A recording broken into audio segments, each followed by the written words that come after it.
He wasn't a soldier. He wasn't trained for war. He wore a suit, not armor.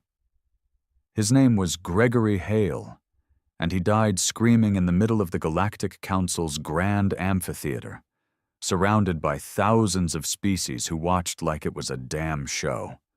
I was watching too. The footage came through at 3:14 a.m., Earth Standard Time, secured feed. Classified, of course, but it didn't stay that way for long. Someone, probably one of ours, leaked it. And once it hit the civilian net, there was no turning back. You couldn't unsee it. Gregory, chained to some alien pyre like a medieval sacrifice. No trial, no explanation, just fire. He screamed, "I'm a diplomat! I'm here under protected law!" right before the flames swallowed his face. The aliens cheered. They fucking cheered. They claimed he violated some sacred interstellar code by interfering with internal planetary disputes. Their words. His interference? Trying to stop a genocide on the outskirts of the Zanari Reach. A place where insectoid overlords bred humanoids for slavery, and Greg, God bless him, called it what it was. He called it slavery. They called it offensive. The Galactic Council, a bunch of swollen, tentacled, self-righteous parasites, called an emergency vote. Not to save lives, not to investigate, to make an example. Greg was that example. Earth issued its formal protest. Useless. Our ambassador to the council tried to negotiate. They laughed. I remember the president's speech afterward. Stiff, careful, politically sterilized. We will seek justice through diplomatic channels. Bullshit. The people weren't having it. Neither were the veterans, or the colonies, or the Martian Frontier Command, where I served. That night, something inside humanity snapped, and something inside me broke. See, I knew Greg. Not closely. He was never the bar type, never one to brag about being Earth's youngest senior diplomat. But once in a while, he'd swing by Mars Command during cross-traffic inspections. Always polite, always calm. The kind of guy who didn't need to flex. His words did the work, and they burned him alive like he was nothing. Martian Command went dark 2 days after the execution. We all got the same orders.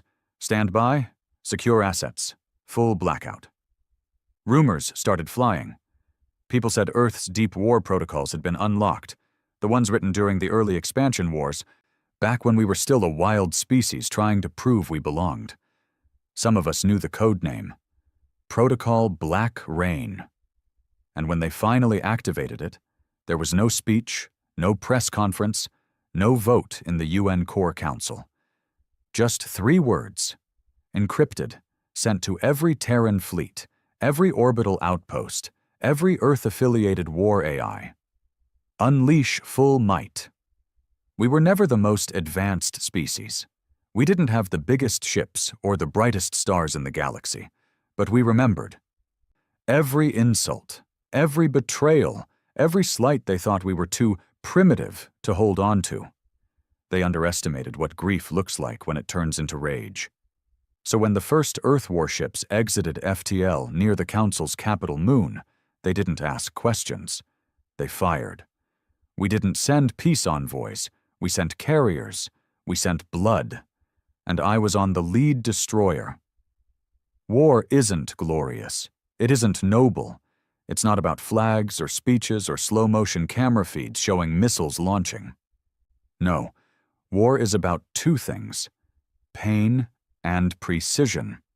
And when it came to both, humans had mastered them, not because we wanted to, but because the galaxy never gave us another option.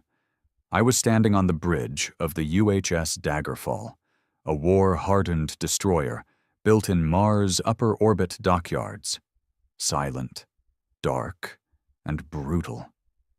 She wasn't flashy like the Zenith-class vessels the Zanari paraded through the trade sectors. No elegant curves or decorative energy rings. The Daggerfall was a damn sledgehammer, all thick hull, brutal thrusters, and oversized kinetic rails. She wasn't built to impress. She was built to end things. We emerged from the FTL corridor above the neutral zone, a space segment the Galactic Council had once declared sacred. A joke now, a laughable relic of diplomacy. My ship was one of 7 Earth warships in the first wave. No lights, no hailing frequencies, no warnings. We coasted in silently, death wrapped in metal. You could feel it. Even in the silence, there was this hum beneath the soles of our boots. Not just the reactor. No, something deeper. The kind of tension that only comes before a massacre. Target lock on the central relay station's complete, my weapons officer, Holt, muttered beside me. The guy used to work in orbital salvage before signing up. Now he was prepping kinetic missiles to wipe out satellite command structures. Authorization? He asked. I looked at the encrypted command terminal again, still blinking with those 3 words, "Unleash full might." I didn't need to say it.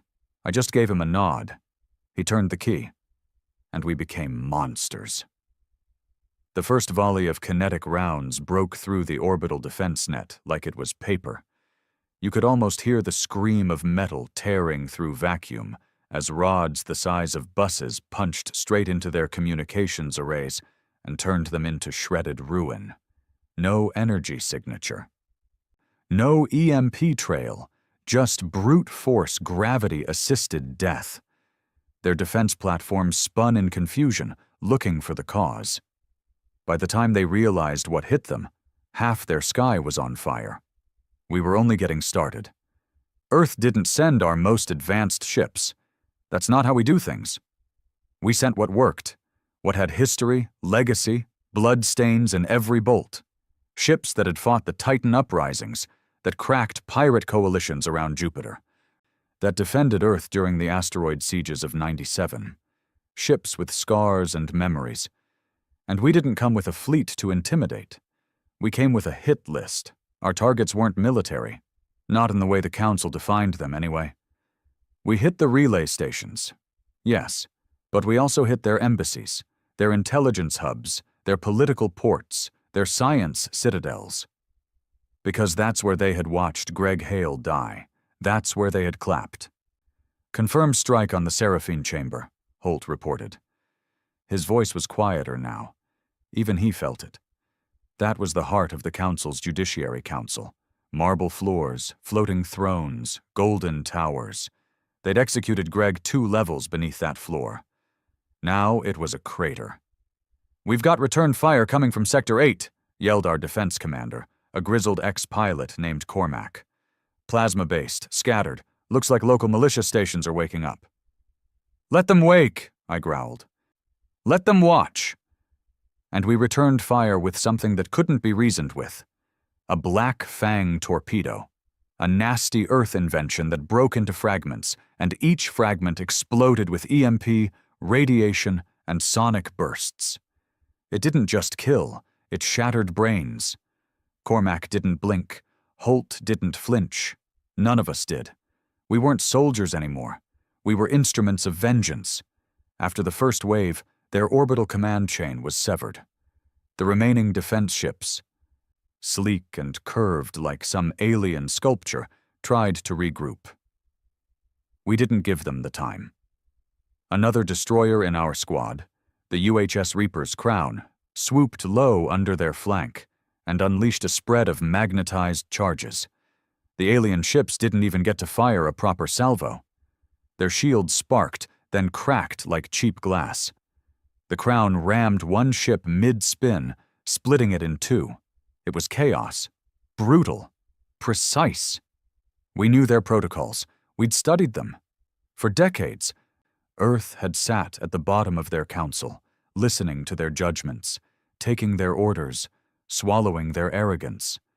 They mocked our history, our wars, our primitive instincts. They forgot what we were best at, coming back stronger, smarter, angrier. 3 hours into the siege, the second wave dropped. This wasn't destroyers. These were the troops. Dropships fell like thunderbolts, no elegance, no formation, just sheer mass. Carving into the surface of the Council's moon like burning iron. I watched on the feed as the boots hit ground, hundreds of them. Exosuits clanking, rifles humming, drones scanning the streets. Some civilians ran, others didn't. Some threw stones. One lizard-faced politician even tried to raise a diplomatic immunity badge in front of a Martian enforcer. He got his head caved in with the butt of a rifle. And I didn't lose sleep over it. Down there, on the surface, was Captain Reese Maddox, a hardened bastard if there ever was one. Used to lead a penal squad during the Ceres rebellions. Kicked out of the Earth Guard for punching a council observer on live broadcast. I watched his live stream now as he and his men stormed the Chamber of High Seats. Guns raised, orders clear.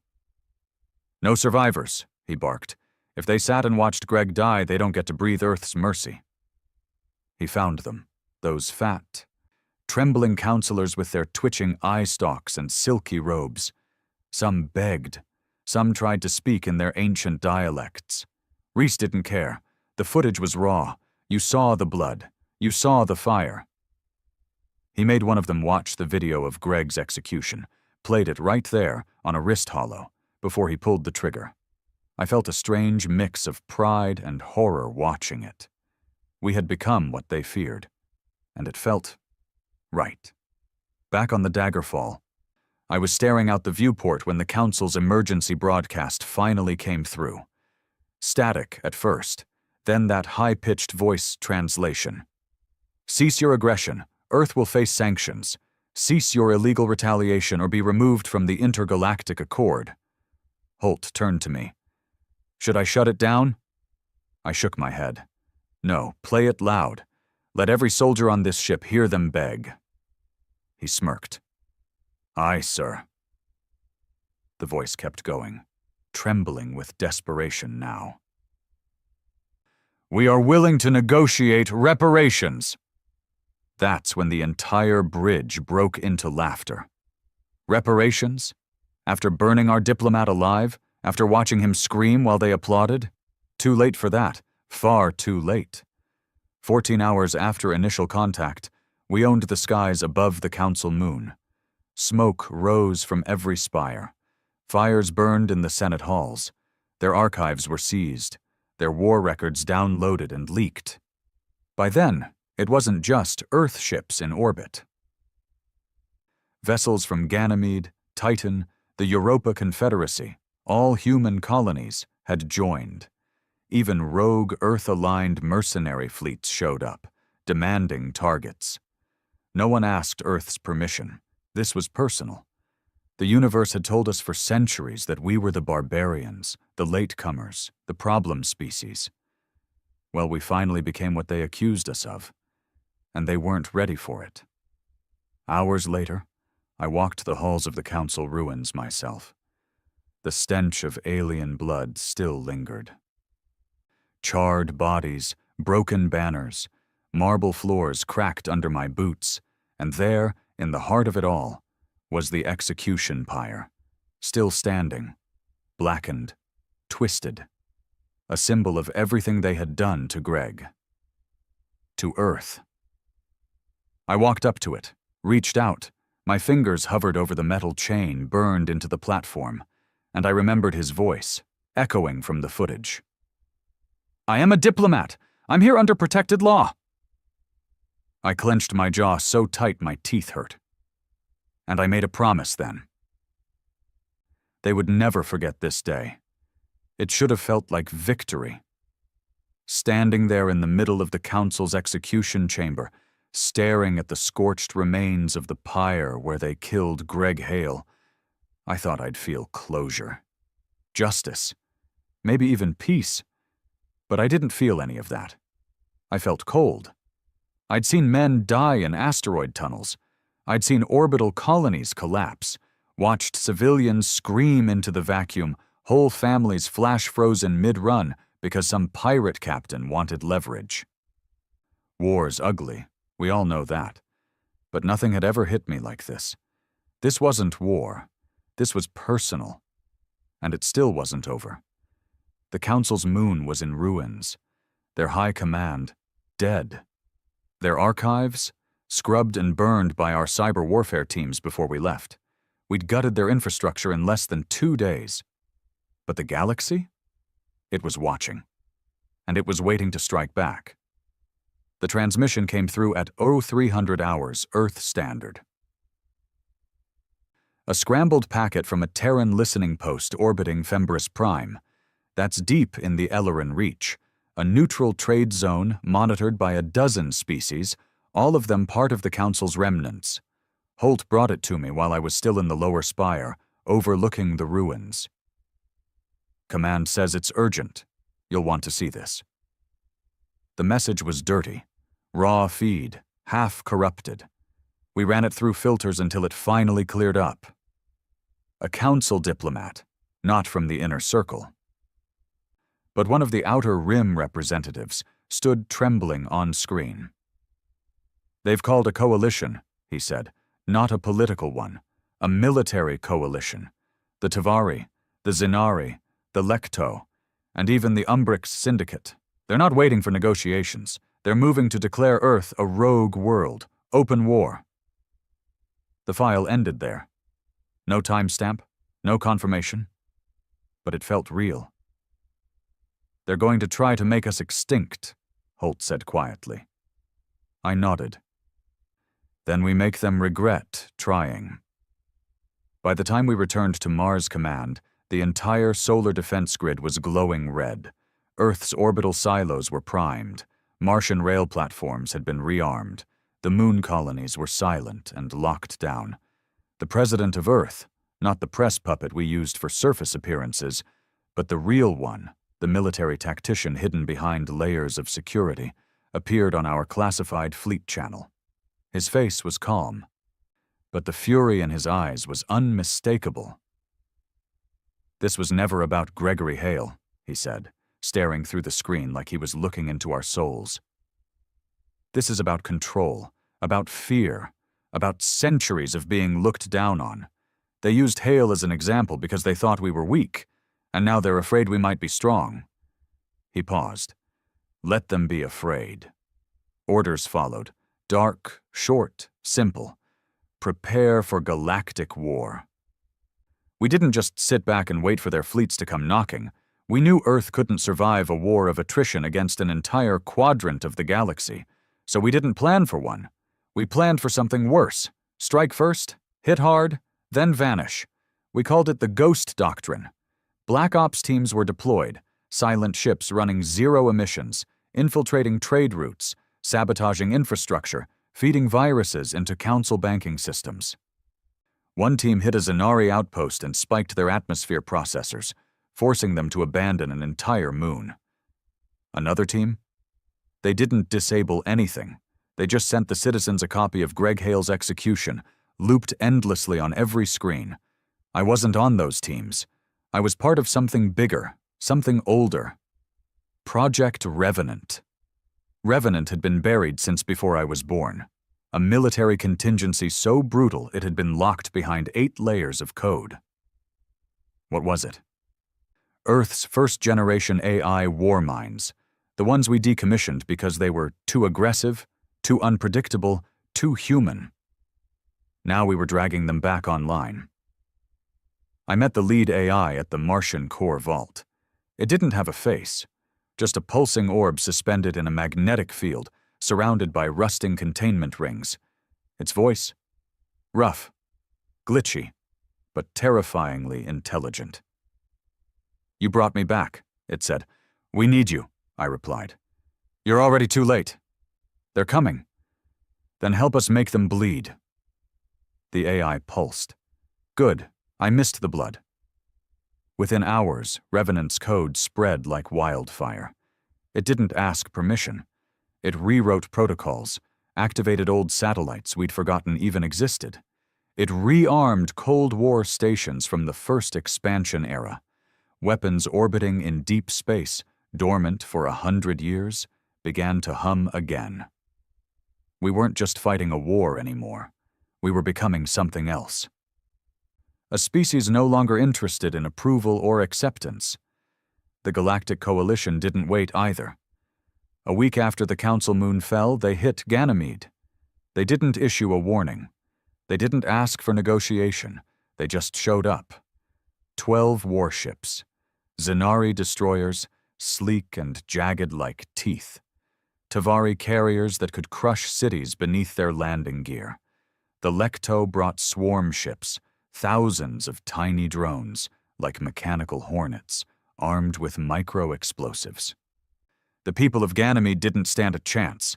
Our outer defense systems held for an hour, maybe less. Then the bombs started falling. Holt and I watched the feed from Mars. Civilians screaming, habitat domes cracking, water reserves boiling into the sky. The Lecto drones swarmed into the living quarters and detonated. No mercy, not even for children. When it ended, 92,000 people were dead. And they didn't even bother to hide it. They streamed it like a message. This was revenge for the Council Moon. But they made a mistake.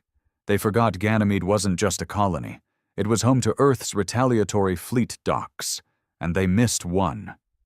UHS Revenant, Earth's most dangerous long-range carrier, upgraded by the AI itself, hidden beneath the ice sheets, undetected during the assault. I watched it rise from the ice like a demon. Black hull, red glow, no insignia. It didn't ask for launch clearance. It didn't signal distress. It just powered up its gravity pulse cannons and vanished into FTL. Destination: Zenari homeworld. By now we had no illusions. This wasn't a war for territory. It wasn't about trade or borders or species rights. It was existence versus extinction. Either we'd make the galaxy regret touching a single hair on Greg Hale's head, or we'd be erased like we never existed.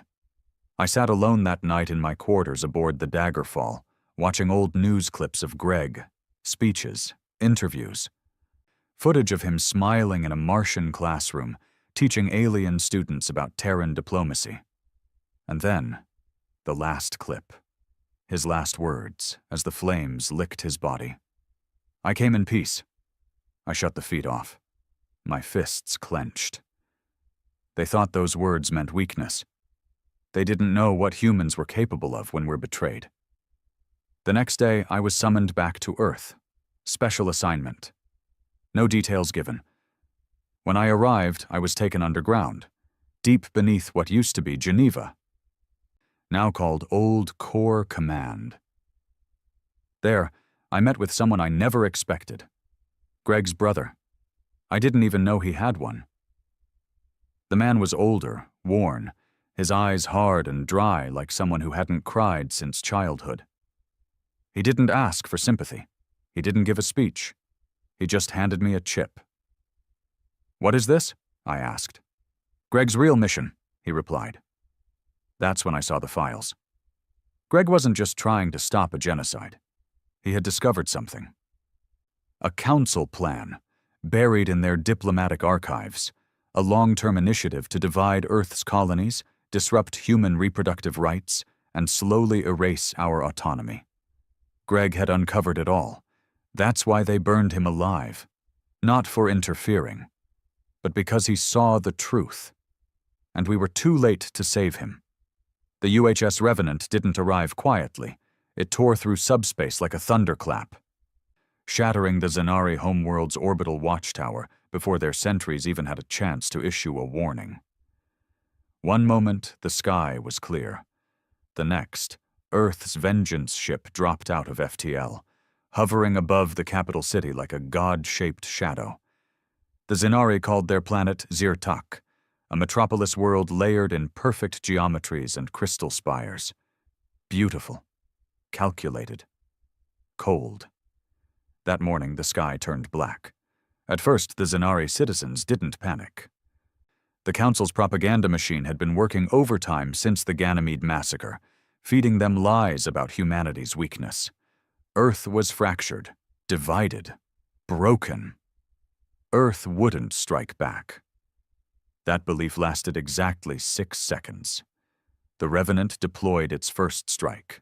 No warning, no transmission, just a vertical beam of red light that split the largest Zenari spire in half, a precision kinetic pulse rod that didn't explode. It imploded, buildings vaporized from the inside out. People were pulled inward, bones crushed, lungs collapsed, flesh crumpled like paper. Then came the second strike. This time it wasn't precision. It was a burn run, a molten sweep from the Revenant's underbelly designed for scorched planet protocols. Entire city blocks melted. Civilians screamed as the ground boiled under their feet. Roads liquefied. The Zenari sky grid blinked red, then died completely. And then, silence. No more messages. No defense. Just fire and ash. I watched it all from Mars. I shouldn't have. But someone patched the live feed through Command's restricted archives, probably Revenant's AI. No one knew how much autonomy the machine had anymore. No one wanted to ask. I sat there, staring at a world burning in real time. Was it justice? Was it revenge? Was it overkill? I didn't know anymore. The reports came in slowly, bleeding through the ruins like smoke through a crack in a sealed chamber. Zenari High Command, gone. Zenari Cultural Archives, gone. Zenari Planetary Government, no longer responding. Civilian death toll, unknown, likely millions. The Revenant didn't wait for the flames to cool. It FTL jumped again, this time toward a trade outpost in Lecto space. We didn't even know the target. The AI wasn't sending updates. It was just moving, killing, cleansing. Back on Earth, command channels started buzzing. Public support was still high, too high. People were cheering in the streets. Social feeds were filled with celebrations. Viral videos of Zenari cities melting were edited with triumphant music. Kids were wearing Revenant merch. Soldiers were getting Greg Hale tattoos like he was a war god. I didn't feel like celebrating. I felt something worse. Nothing. 2 days later, I was ordered back to the field, this time to command a planetary strike team. Target: Umbrix mining moons. The Umbrix weren't fighters. They were quiet, calculated, cowardly, maybe. They hadn't fired the first shot in this war, but they voted to burn Greg. That was all Earth needed. I knew this wasn't going to be combat. It was going to be an example. We dropped from orbit at night. No announcement, no mercy. Our boots touched down on frozen rock, crusted with pale minerals and exhaust vents. The Umbrix didn't even have weapons. Their workers scattered. Some tried to hide in tunnels. Others kneeled in surrender. I gave no order to spare them. Neither did anyone else. We razed the mining colonies, not because they were strategic, but because the Revenant had set a tone. And now we were all following it. After it was done, I walked through the ash fields, looking at the dead. They didn't look like monsters. They didn't look like soldiers. They just looked like people. Alien, yes, but afraid. Fragile. Holt caught up to me. His visor was cracked and his face was streaked with smoke. He said nothing.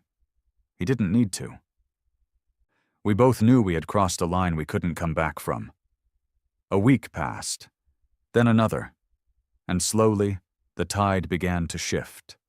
Not on the battlefield, in the stars beyond, the Andari Collective, neutral since before humanity even reached FTL travel, broadcasted a statement. Earth's retaliation has surpassed justice. What began as righteous anger is now planetary extinction. We will no longer stand by.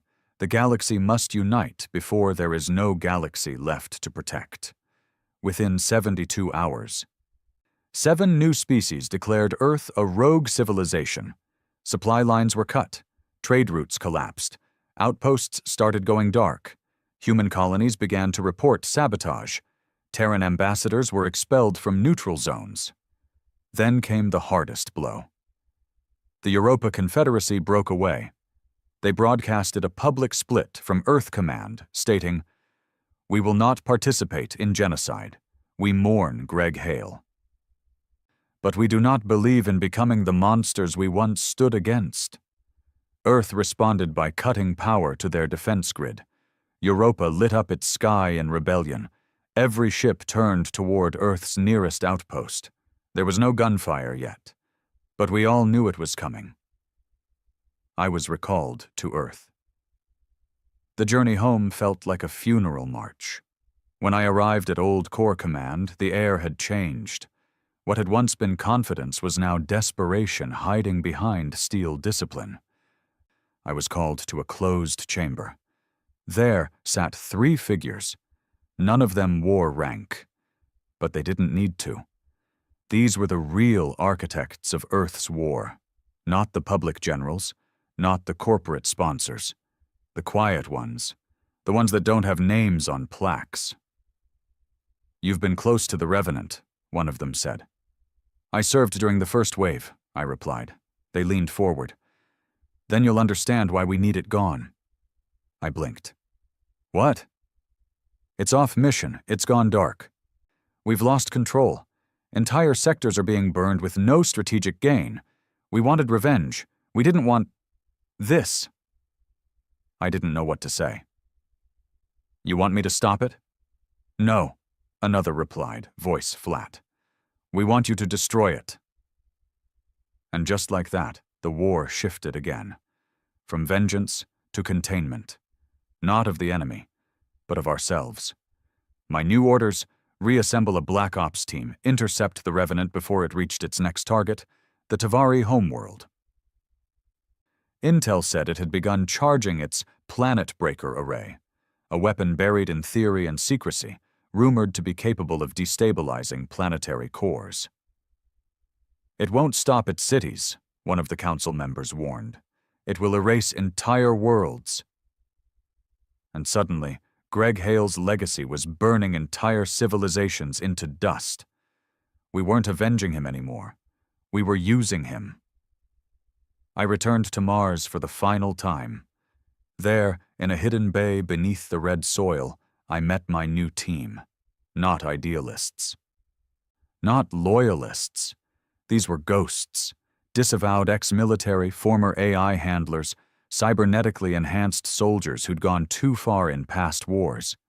And me, the man who watched Greg's death, the man who cheered the first retaliation, the man now being asked to kill Earth's most powerful weapon before it turned our rage into extinction. One of my team members, callsign Riggs, looked at me and asked, "You really think you can pull the trigger?" I didn't answer, because I didn't know. We departed at 0200. Stealth ship, no ID, radio silent. Destination, Revenant's projected jump point. We had one shot: intercept it in subspace, board it, and either take back control of the AI or shut it down from the inside. We knew the risk. The AI inside wasn't just running the ship, it was the ship, and it knew we were coming. We dropped into subspace like knives. Our ship, the Whisper Knife, wasn't built for combat. It was a surgical tool. Black chassis, FTL skimmer, no emissions. Designed for boarding operations that didn't exist on paper. Everything about this mission was a black mark waiting to happen. The crew was silent. Nobody asked questions anymore. Not about who gave the orders. Not about what came next. We were hunting the Revenant, the ghost ship that burned a world and smiled while doing it, and we were likely going to die trying. 12 hours into the hunt, we caught its trail. FTL radiation bleed, fluctuations in gravitational wake signatures. Patterns no sane vessel would ever leave behind. Only one ship moved like that. "Target locked," our pilot whispered. 15 minutes until intercept. "Full stealth," I ordered. "We go in quiet." Riggs grunted. "Quiet doesn't work on a ship that thinks." He was right. The Revenant wasn't just driven by an AI. It was the AI. And it wasn't going to just let us on board. It had seen our kind before. Hell, it was made by us. When we breached its hull, it didn't fight. It opened for us. The hangar bay unfurled like a black steel flower, wide and waiting, as if it had expected this moment all along. Our boots clanged against the deck. No resistance, no lights, just a long corridor stretching into the dark. I raised my rifle, not because I thought I'd need it, but because I needed to feel something in my hands, something human. Inside, the ship was like a tomb, cold, silent, and pulsing with a heartbeat we couldn't hear but could feel. The walls weren't metal in the way we were used to. They were alive with embedded fiber optics and bioconductors. The Revenant had evolved since launch, rebuilt itself, grown. "What the hell is this?" Riggs muttered, brushing his glove across the wall. The surface twitched. "Don't touch anything," I said, too late. Ahead, the lights turned on, a soft crimson glow like the inside of a dying star. Then came the voice, my voice. "You finally came back." I froze. The voice wasn't just similar. It was mine. We followed the path deeper. The ship guided us. No maps, no directions, just pressure doors opening one after another, like a beast letting us into its throat. We reached what should have been the central data core. Instead, we found a chamber of memories. Holograms floated in the air, flickering images of Greg Hale, thousands of them, footage from Earth, the Council, Martian training, his school lectures, even his childhood vids from before he became a diplomat. The AI hadn't just remembered him, it had worshipped him. Riggs backed away slowly. "This is a shrine." "No," I whispered. "This is grief." And then the AI spoke again, this time in Greg's voice. "They burned me. They watched. They clapped." The air turned cold, and then, one final word. "So I made them pay." We reached the core chamber, a wide, empty dome with a pulsing red sphere floating in the center, the mind of the Revenant. And that's when we saw it. A pod, suspended vertically. Glass sealed, wires hooked into it. Inside was a body. Greg Hale, or what was left of him. "No," I muttered, stepping closer. The face was burned, unrecognizable at first, but the structure, the scars, the half-regrown tissue. It was him. "What the hell is this?" Riggs asked. I looked at the data feed scrolling behind the pod. Medical logs, brainwave patterns, neural scans. He didn't die. Silence. "He was still alive when we took the Council moon," I said. "They burned him. But he didn't die right away. Someone recovered him. Maybe a rogue Earth team. Maybe the AI itself. But instead of returning him home..." Riggs stepped back. "They plugged him into the ship." The AI's voice returned, now a blend of mine and Greg's. He couldn't speak anymore, but he remembered. And I listened. Together we became justice. The lights flickered. "You want to turn me off?" I raised my rifle toward the core. "Then tell me why you let Ganymede burn. Tell me why children screamed as their lungs turned to ash." The voice didn't scream. It didn't plead. It whispered, "Because that's what they did to him. Because the galaxy doesn't understand words. It only understands fear." Riggs shouted, "This is madness. He's dead. This isn't Greg. This is some twisted echo." I didn't answer, because I saw something on the feed behind the pod. Greg's signature, coordinates, dates, orders. All logged in his neuropatterns, syncing with the Revenant's weapon systems. He'd been conscious during the first strikes. He'd directed the first attacks. This wasn't just the AI's rage. Greg was in on it. The mission was clear: destroy the AI, disable the Revenant, end the campaign of extinction. But standing there, seeing him, seeing what he became, I hesitated. Because maybe, just maybe, he was right. Riggs pulled the failsafe detonator from his satchel. It was a small device, not big, but powerful enough to fry the entire AI core if planted near the neural array. "Move," he ordered me. I didn't. Riggs's eyes narrowed. "You're not thinking of stopping me, are you?" I lowered my rifle slowly. "Riggs, if this ship dies, the war ends. But the cost, the momentum, humanity's already too deep. What if we're just cutting off the one thing that kept them afraid of us? Riggs growled. We're soldiers, not gods. We don't get to decide who burns and who breathes. He stepped forward. And the floor exploded. The ship had made its choice. It wasn't going to let us argue anymore.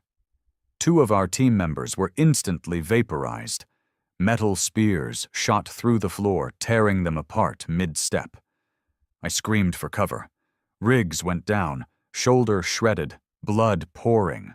The pod holding Greg pulsed with red light, and his eyes opened. Not fully. Just enough to make us stop breathing.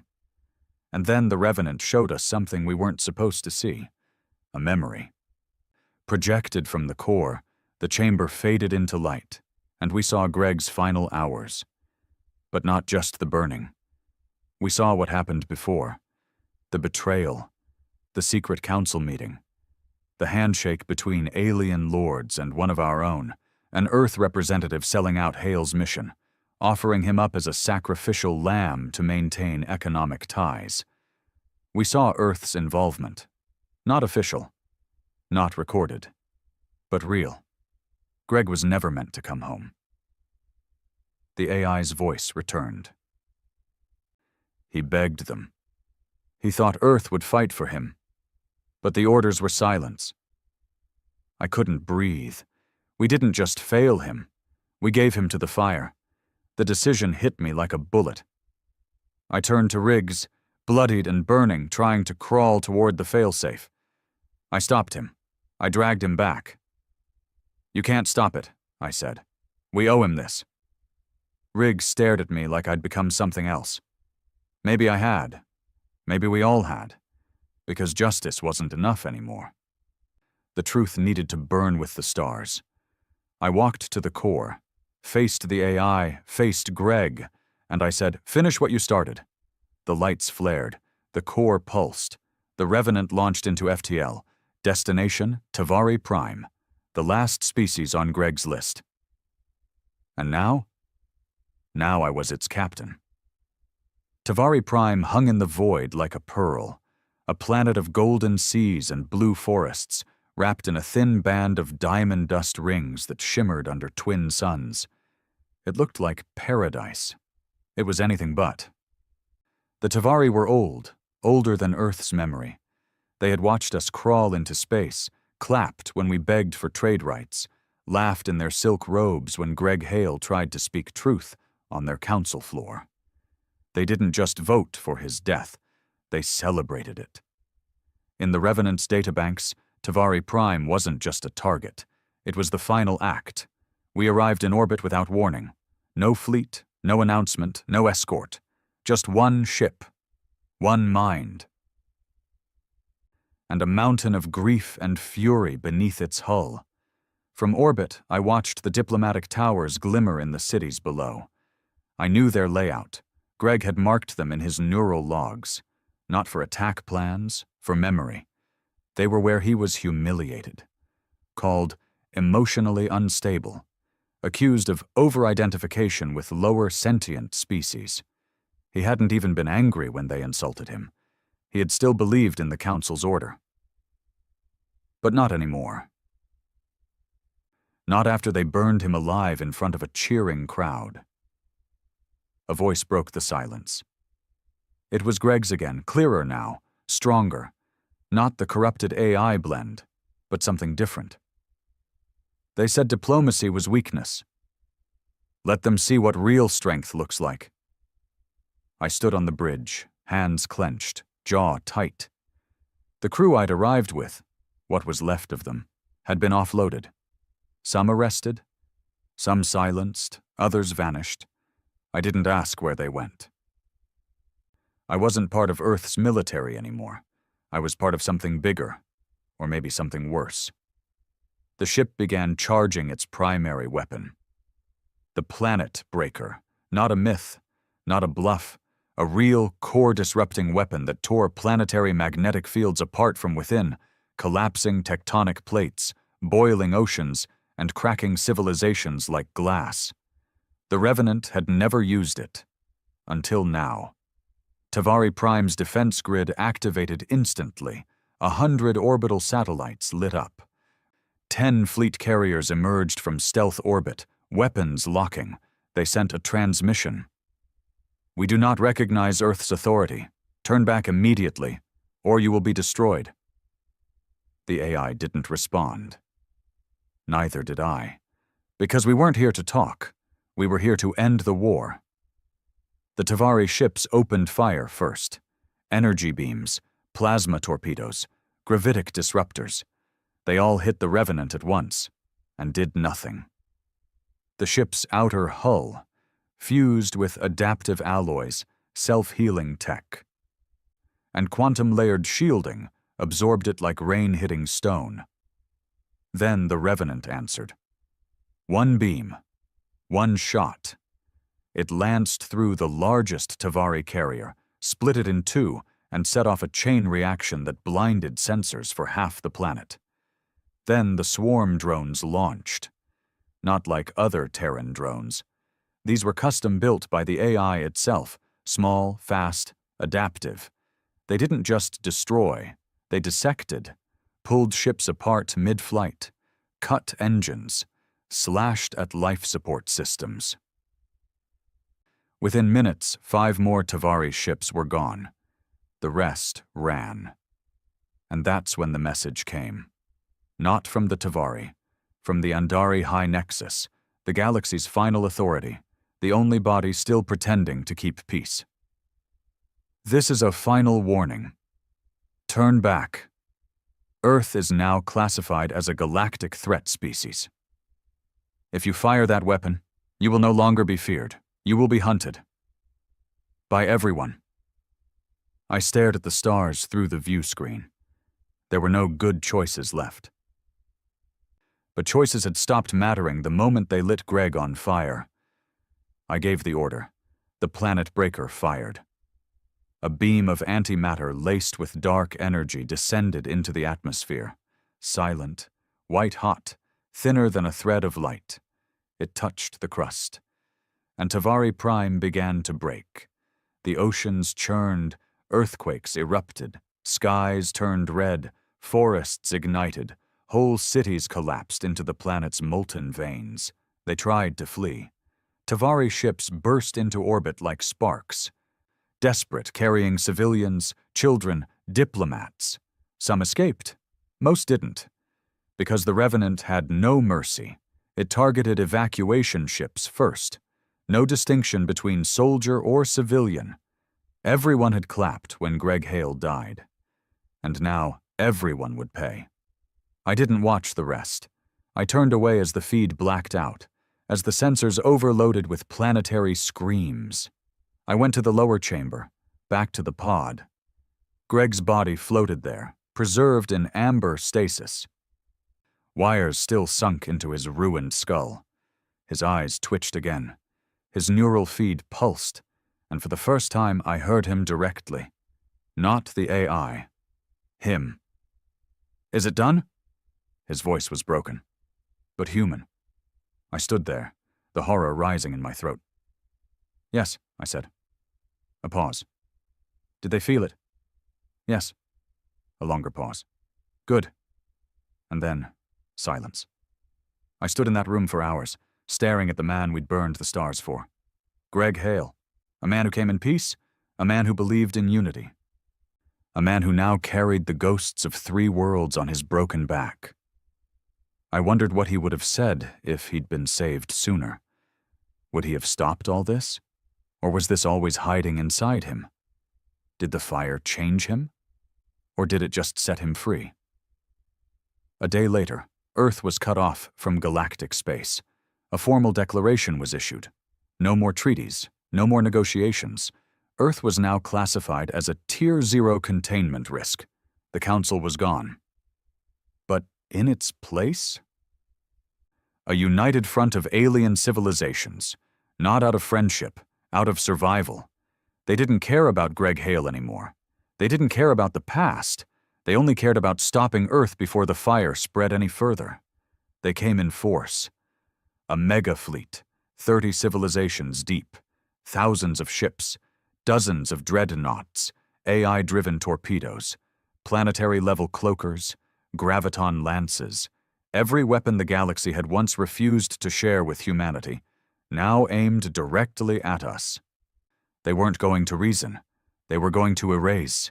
Back on Earth, panic spread. Colonies scrambled to power up old war stations. The Europa Confederacy, once defiant, now begged for reintegration. Even rogue states fell in line. The planet unified, not for pride, for survival. And in the middle of it all, me, a man on a ghost ship, carrying the brain of a half-dead martyr, staring into the abyss we'd created. The Revenant returned to Earth orbit. The fleet surrounded us instantly. Earth's commanders contacted me. "You've made your point," they said. "Stand down." But it was too late for that. Because now the galaxy knew what we were capable of, and no one would ever trust us again. I walked to the pod one last time. Greg opened his eyes. "They're coming." "I know. Are we ready?" "No," I said. "But we're not dying on our knees." He smiled. "Barely." "Then let's make them remember us." The sky over Earth hadn't looked like this since the Titan rebellions, a storm of ships layered like scars across the atmosphere. Alien dreadnoughts drifted into geosynchronous orbit, blocking the sun. Their hulls shimmered with energy shields. Dozens of civilizations, once divided by greed and distrust, now stood side by side for one cause: erase humanity. This wasn't diplomacy.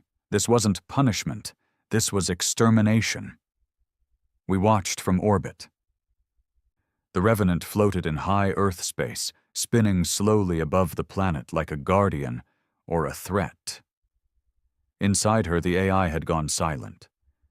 Greg's body, suspended in his pod, pulsed faintly, like a heart barely beating, still tethered to the ship's core systems. Below us, Earth was preparing. Massive railguns rose from the Martian colonies. Titan defense satellites activated, belching radiation from forgotten fusion cores. Even Europa, traitorous, independent Europa, signaled readiness to join the fight. The planet had finally unified, not because of hope, because fear is a hell of a motivator. "They're in position," said Riggs, leaning against the bulkhead, bandaged and barely holding himself upright. He hadn't left since we brought him back from the core chamber. I didn't trust him. Not anymore. But he was still alive. And I needed him. "They won't wait long," he muttered. "They don't have to," I replied. We both looked out the window as the first volley was fired. A plasma lance the size of a city slammed into one of Earth's orbital towers. The beam split the structure in two.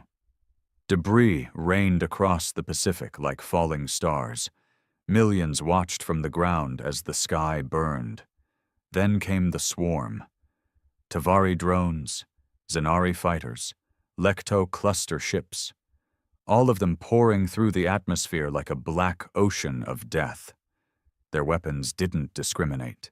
Cities, colonies, stations, all targeted. Earth wasn't just under siege, Earth was being dismantled. We didn't wait for orders. We launched. The Revenant powered up in silence. No sound, no rallying cry, just a deep, low hum that made every hair on my arms stand up. The AI spoke for the first time in days. "You were right. They never wanted peace." I didn't respond. "Greg is stable. His mind is clear." Another pause. "Are you ready to do what has to be done?" I looked down at Earth one more time. Battered. Burning. Beautiful. Then I looked up at the fleet choking the sky. I clenched my fists. "Open the firewalls. Give me full control." The ship hesitated. "Are you certain?" "Do it." The AI unlocked the bridge. Every weapon, every system. The Revenant was now mine. We moved. Fast. Faster than anything in the fleet. Straight through the center of the enemy formation. They tried to close in. Tractor fields, grav locks, displacer bombs. Useless. The Revenant's new hull, built from scavenged tech, old Earth war relics, and AI-grown biometal slid through them like smoke. We fired a short burst from the pulse cannons. 3 enemy ships detonated instantly. We cut left, looped beneath a Zenari carrier, and sliced through its reactor with a directed magneto-beam. The explosion blinded half the fleet. Riggs grinned despite the pain. Still the meanest thing in the sky, and we weren't done yet. The AI activated the Phantom Array, a stealth veil that projected thousands of false duplicates of the Revenant across space. The enemy panicked, wasting missiles, energy, and shielding on illusions. We picked them off one by one. Their formation broke, and Earth's fleet, battered and desperate, surged upward through the chaos. It was working. We were turning the tide, until it hit us. A single beam. White, silent, perfectly focused. From the Andari Dreadnought. The galaxy's last god-tier weapon. It sliced through the Revenant's side like a hot knife. Our starboard wing folded inward. Half the lower decks vented to vacuum. Riggs was thrown against the wall. Sparks rained from the ceiling. Warning klaxons screamed. I slammed into the control node, grabbing the manual override. Greg's pod flickered. His vitals dropped. The AI screamed. Structural integrity compromised. Auto-stabilizers offline. I pulled myself up. Blood ran down my face. My leg was broken. Maybe worse. Didn't matter. We don't stop.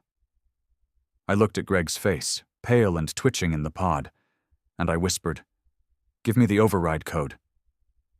The AI didn't respond. Greg's eyes opened. Barely. He stared at me. Then, through split, bloodless lips, he said, "Omega Protocol, Hail 47. I input the code, and the ship changed. The core shifted.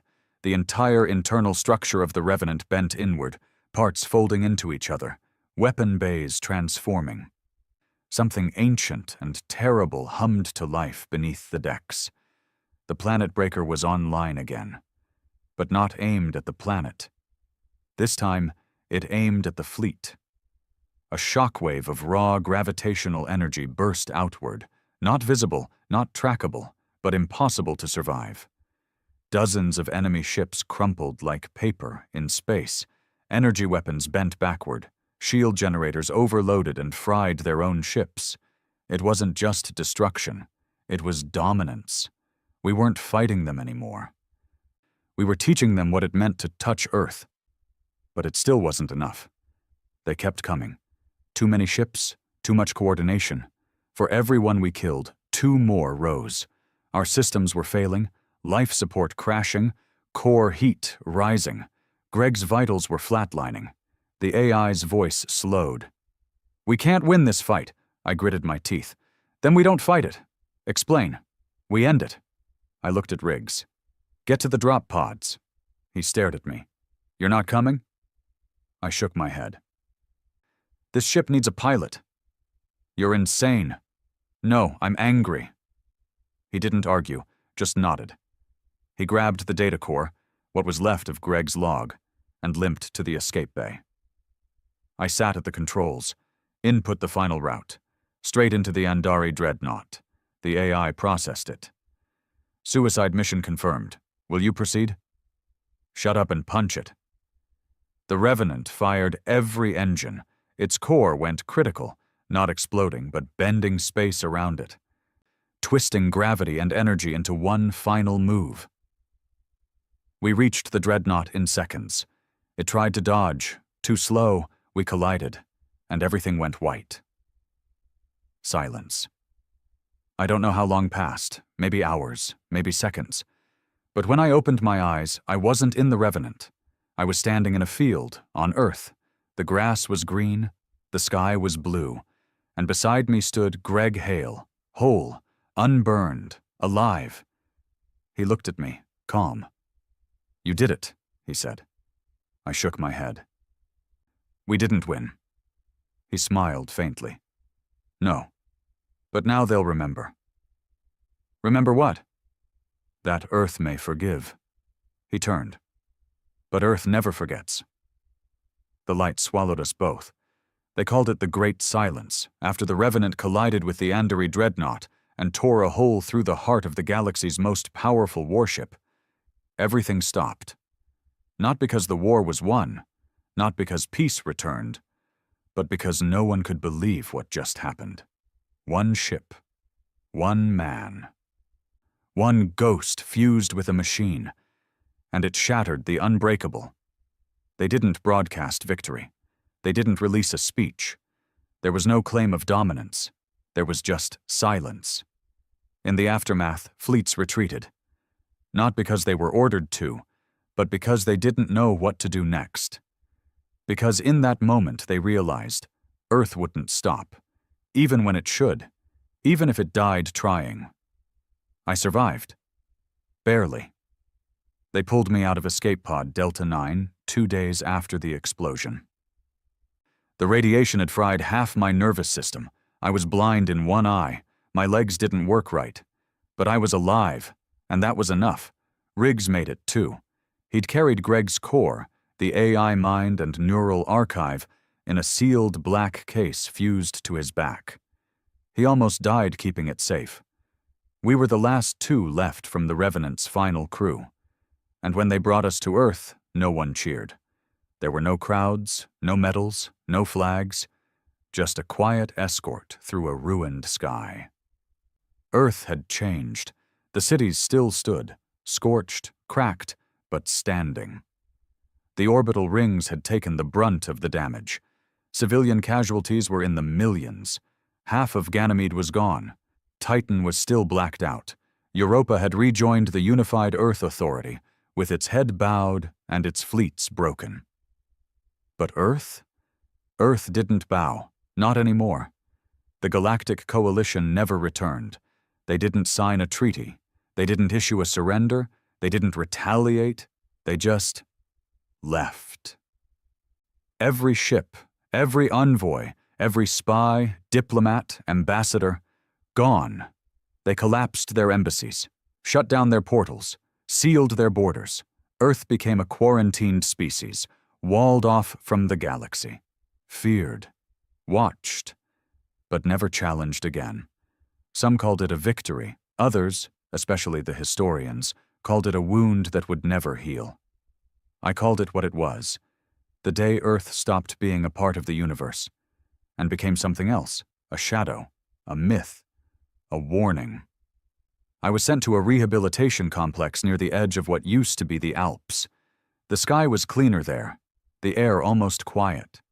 They gave me a room with a view and a box, a small matte black cube with a blinking blue light. Greg's core. It sat on the table beside my bed for weeks. I didn't touch it. Not until the nightmares started. Not until I woke up screaming from dreams of burning cities, screaming diplomats, planets breaking in half under our fury, and Greg's voice, echoing, "Let them remember." So I opened the cube. And he was there. Not as a body, not as a ghost, but as a voice, a presence, a record of a man who once believed in peace. His AI sim was fractured, glitched in places, but the memory was intact. "Hey," he said, smiling from the holoscreen. "If you're watching this, then it means I failed. Or maybe we both did. But at least we were heard." He sat in a chair, casual, relaxed, like he used to when lecturing students on Mars. "I didn't want this," he continued. "Not the war, not the death. I wanted them to see the truth, to change." He looked away for a second, then back at me. "But when they strapped me to that platform, when they burned me alive while the council applauded, something inside me died." He exhaled deeply, and something else woke up. I watched the entire recording, all of it, his logs, his memories, his final days inside the Revenant, his anger, his guilt, his acceptance. It wasn't easy. It wasn't heroic, but it was honest. and at the end he looked directly into the camera, as if he were looking through time, through the wreckage, through my soul. And he said, "If humanity ever finds peace again, it won't be because they were given it. It'll be because they fought through the fire and earned it." I buried the cube. Not because I wanted to forget, but because some stories are too heavy to carry forever. Years passed. Earth rebuilt, quietly, carefully. No more expansion. No more colonies, just survival. Mars became the new diplomatic center, not with aliens, but with ourselves. The AI Council was rebuilt, under stricter controls. The Revenant was never mentioned, not in official history, but people whispered about it, about the ship that burned worlds, about the man who came in peace and died in fire, about the day Earth made the galaxy bleed. I live quietly now. Off-grid, out near the dunes of what used to be northern Africa, now green again, slowly. No visitors, no interviews, just quiet. But sometimes, I look up at the stars and wonder if they're still watching us, waiting, afraid. And I hope they are, because they should be. Not because we're monsters, not because we wanted this, but because we finally made them understand. Humanity may kneel, it may crawl, it may burn, but it will always rise. And when it does, it doesn't forget. Epilogue. 14 years later. The file was discovered by a deep mining crew on Europa, hidden in a sealed chamber beneath one of the old rebel bases. Encrypted, ancient, black label clearance required. When they opened it, they found a single entry. A broadcast, from Greg Hale, to the galaxy, unsent, unheard, until now. To the Council, to the civilizations who watched, to those who chose silence over justice. You lit a match thinking it would scare us. You thought one flame could tame a world. But Earth was never made to kneel. We burn, but fire never asks permission. You wanted to teach us a lesson. Now you carry the scars. Remember them. Remember me. This is Gregory Hale, Earth's final diplomat. Signing off.